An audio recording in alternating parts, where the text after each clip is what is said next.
Tip number 9 is to steal links. Yes, you came here for the naughty stuff. Finally, you got it.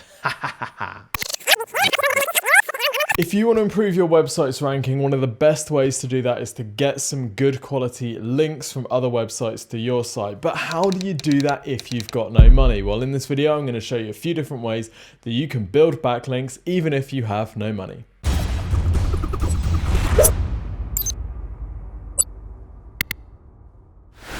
What's up people, Tim from Exposure Ninja here, and in this video we're going to look at how to build backlinks even if you have no money. Now we all know that links are important to show Google that your website is an authority, and having people talk about you on the internet is just generally a good thing to do. But how can you get businesses and other websites to link to your website if you have no money? Well, in this video we're going to look at a few different strategies that you can use to do exactly that. Now, first things first, Google doesn't like you buying links, so don't do that. Everybody does it, but don't do that. And definitely don't go to Fiverr and buy trashy, spammy backlinks. As a humorous side note, I had someone from Fiverr on the Digital Marketing Podcast, link, and they got a little bit upset with me for accusing them of being a low quality spam backlink. Directory site, whoop, oopsie. And they got a little bit upset with me constantly referring them to as a place to buy spammy backlink. Oops. So really, it's best to focus on earning links by making your website and writing awesome content so that people want to actually link to you, and by making humorous yet informative plain English videos. But sometimes you're like, I don't just want to sit around here waiting for links to fall into my lap. Instead, I want to go out and be a bit proactive and get some people to link to me. So here's how to do it. Caveat alert. To do this most effectively, it does help if you have a really cool backlink analysis tool. So there are things like Moz or SEMrush or Ahrefs that you can use. They all cost a little bit of money. They've usually got a free plan though, but it's well worth putting a little bit of money into one of these tools just so you've got some help. Okay, tip number 1 is to check out your competitors' backlinks. So what you'll want to do is go over to one of these sites, find your best ranking competitor, plug them in, and have a look at the sort of links that they are picking up. So let's just say that I've started a dropship company and my plan is to go and live on the beach in 3 months once my website is #1 for everything. My main competitor is Amazon.com, so I'm just going to pop them in our little Moz Pro tool here, and I'm going to have a look at some of the links that they've got coming in. So what you can do is you can click on inbound links, and this is going to show you the links that your competitor has. And what you're going to do from this is you're going to go through and have a look at each of these different websites and think, could I get a link from that site? So let's say, for example, we have a look at this site here and it's Tyler Oakley and he's linking to Amazon to say, read my book. What you might want to do is allow Tyler to sell his book via your website. You might want to say, hey Tyler, do you want to link through to my website as well, where people can also buy your book? And then that could be a good way of getting a link from Tyler's site. You might also find things like industry specific directories that your competitors are getting listed on. So you can then go and make a listing on those directories, knowing that if you're picking up the same sort of links as your competitors, that's going to be good news because that's what got them ranking where they are. So if you get the same links, that could help your ranking too. Tip number 2 is to look for brand mentions. Brand mentions are times when people have mentioned your business but not linked to your website.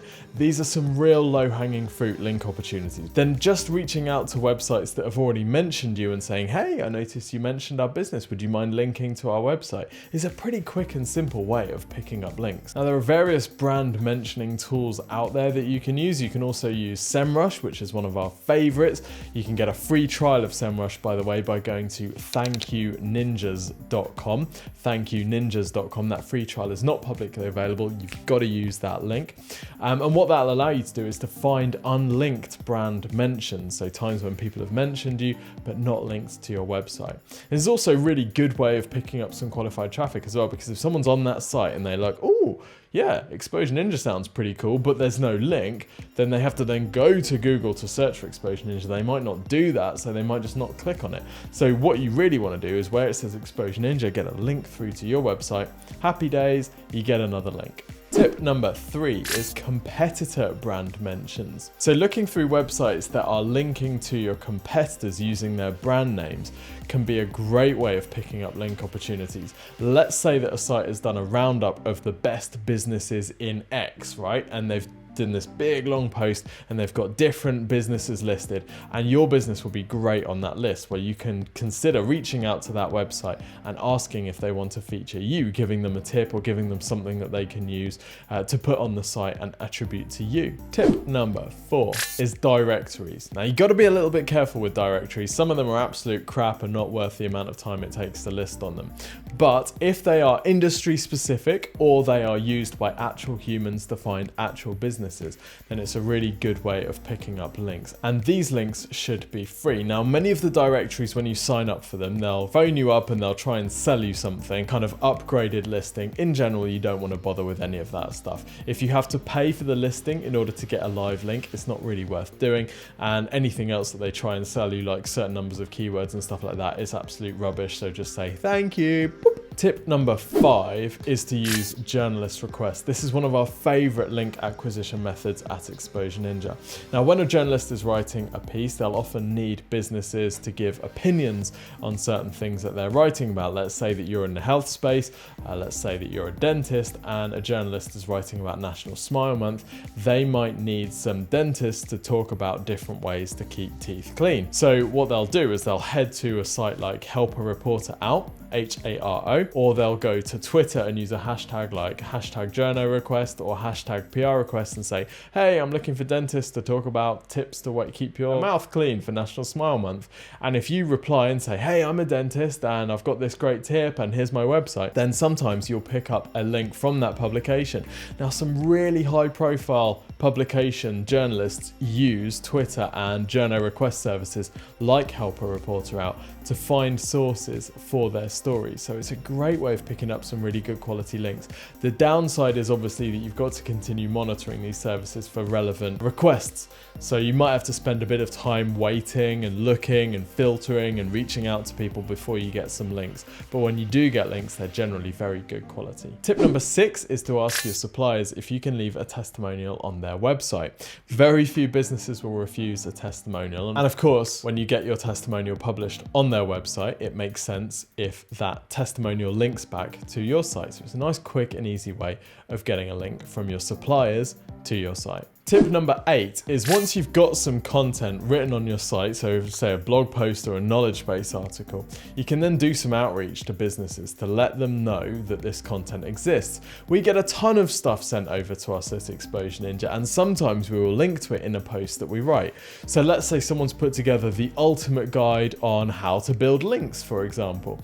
And what they'll do then is they'll reach out to all the different companies that run websites which are relevant to that topic, and they'll say, hey, we've just published this guide on how to get links. We'd love it if you'd take a look, and if you're interested and think it might be worth featuring on one of your posts, then feel free. Now, you're probably thinking, why would anybody bother linking to a piece of content that you've just written? And yeah, you're pretty right. There's going to be a very high attrition rate here, very low success rate. I mean, this is basically the equivalent of selling encyclopedias door to door, in that you get a very low success rate, but when it does come off, you can get a link and it won't cost you a thing. Tip number 9 is to steal links. Yes, you came here for the naughty stuff. Finally, you got it.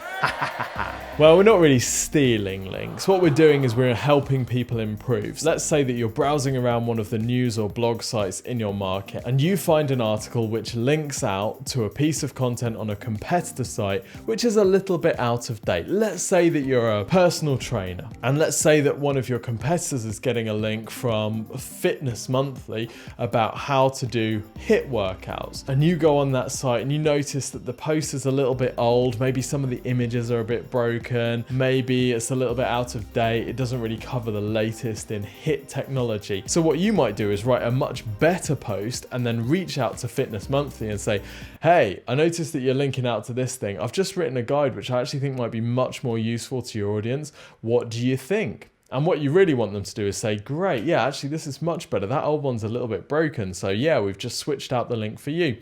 This is what you call a 6-point game, because not only are you getting a link, you're taking a link away from your competitor. Yes! Tip number 10, cop out alert, create incredible content. Well, what do we mean by creating incredible content? You hear this phrase used over and over and over again. In fact, I have a bit of a hatred of the word content because it suggests this kind of vapid filling of a vessel with no kind of meaning. Let's have a typical scenario. So we've recently got a lot of coverage for one of our legal clients in London for a particular divorce topic by writing the ultimate guide to this area of divorce. So we've written a really detailed guide about this.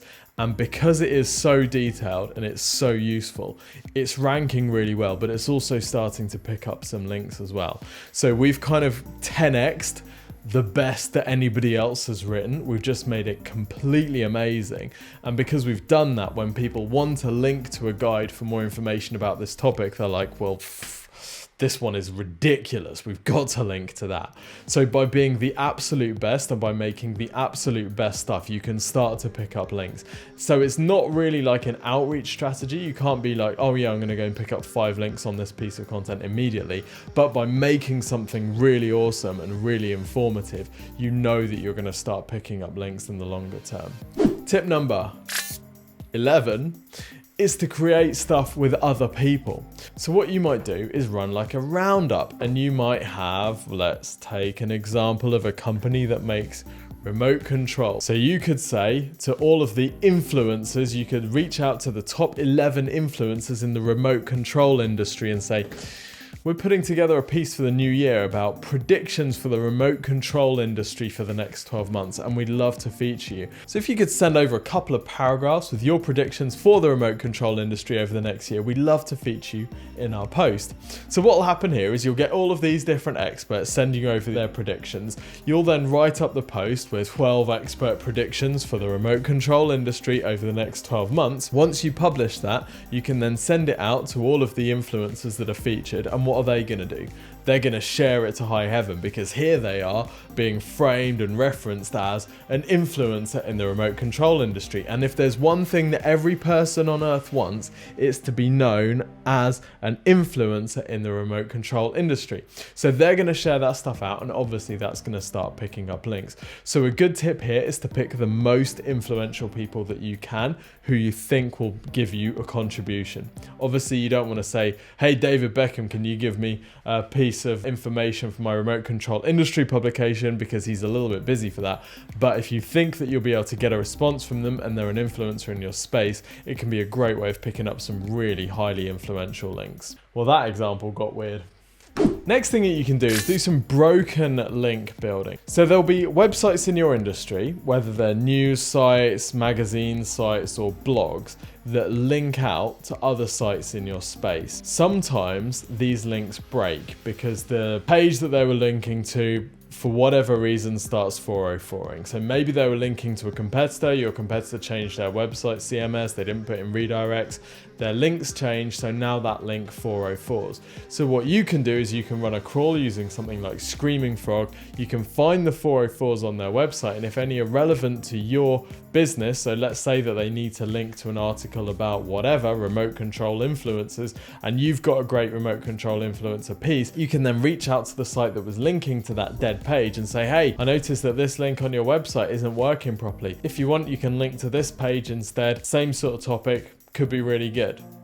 Great way of picking up links, and it's nice and simple. So we've got some more guides on the Exposure Ninja website about how to get some links, so you can click below. But just to recap on the 12 ways to pick up links if you have zero money in your bank account. Well, if you got zero money in your bank account, step number 1 is to get some money in your bank account. But if you have zero money in your bank account that you want to spend on links, here are the tips that you want to do. Tip number 1, look at your competitor links. Look for the sort of links that you can pick up, reach out to those publications or those websites or those directories, and make sure that you have those links. Tip number 2 is look for branded mentions. So this is times when people have referred to your business, but they haven't linked through to your website. Contact them and say, hey, you've talked about my business, don't be talking about me without no linky, and then you get a link. Tip number 3 is competitor brand mentions. Look for times when your competitors are being mentioned and they have a link, and see if you can either get the publication to switch them out for your link or get featured in that article or that blog or that directory in the same way that they are. Tip number 4 is directories, but only the decent ones. Don't go for directory SEO.biz spam. Tip number 5 is help a reporter out. Harrow or hashtag journal request on Twitter. get some coverage by journalists who are looking for a business like yours to talk about in their articles. Tip number 6 is to ask suppliers if you can give them a case study on their website and then get a link from that. Tip number 7 is to speak to a local newspaper and see if you can get coverage there. You can have an event, you can bring people into your business to teach something, or you can just make up a story out of thin air. Disclaimer, don't do that. Maybe you could do something for charity or sponsor a local football team. Again, these are all good ways of getting links whilst also doing good and raising your karma. Tip number 8 is to promote your content to people. When you've written a really good post that you're really happy about, then feel free to send it out to people and see what they think. If they like it, they might share it. They might even link to it from their website. Tip number 9, steal links. Reach out to publications that are linking to your competitor on a page that's maybe not as good as it could be or not as informative as it could be. Make a better piece of content and see if you can get that website to switch their link for your piece instead of your competitors. Tip number 10 is to make incredible content that people actually want to link to. Sounds like a cop-out, but it's really true. If you write the ultimate guide in any space, and I mean the ultimate guide, then you will pick up links because people are always looking for a reliable, best source to link to. Tip number 11 is to collaborate with other people. So you can do like a tip list where you get a load of influencers in your space and you get each of them to contribute tips. Or you can do like a best companies in X and rank them and then send the piece off to those companies and they'll be like, yeah, cool, look at this, we're ranked in the top 5. Tip number 12 is to do broken link building. So have a look for links which are 404ing on informational or news sites in your space and offer them something better to link to instead that's not dead. So I hope you found this video useful, and don't forget to like and subscribe and then ring the bell so that you're notified when we post new videos all about digital marketing. Don't forget also, we run a digital marketing podcast which helps you to generate more leads and sales through your website by going behind the scenes on some of the world's most successful digital marketing campaigns. You can check that out on iTunes, Spotify, Stitcher, wherever you find podcasts by just searching for Exposure Ninja Digital Marketing Podcast. And final thing, don't forget to request a free website and marketing review. If you want some help generating more leads and sales through your website, go to exposureninja.com and click the big button. And what will happen when you do that is we'll ask you a bit of information about your business, and one of the team will then carry out a review video of your website and your digital marketing. So they'll have a look at what you're doing at the moment, what you could be doing, what your competitors are doing, and they'll give you prioritized recommendations to improve your website's ranking, your visibility, and also the number of leads that you generate through the site as well by improving your conversion optimization. All completely free, no obligation at all. It's genuinely awesome. Until the next video, see you soon.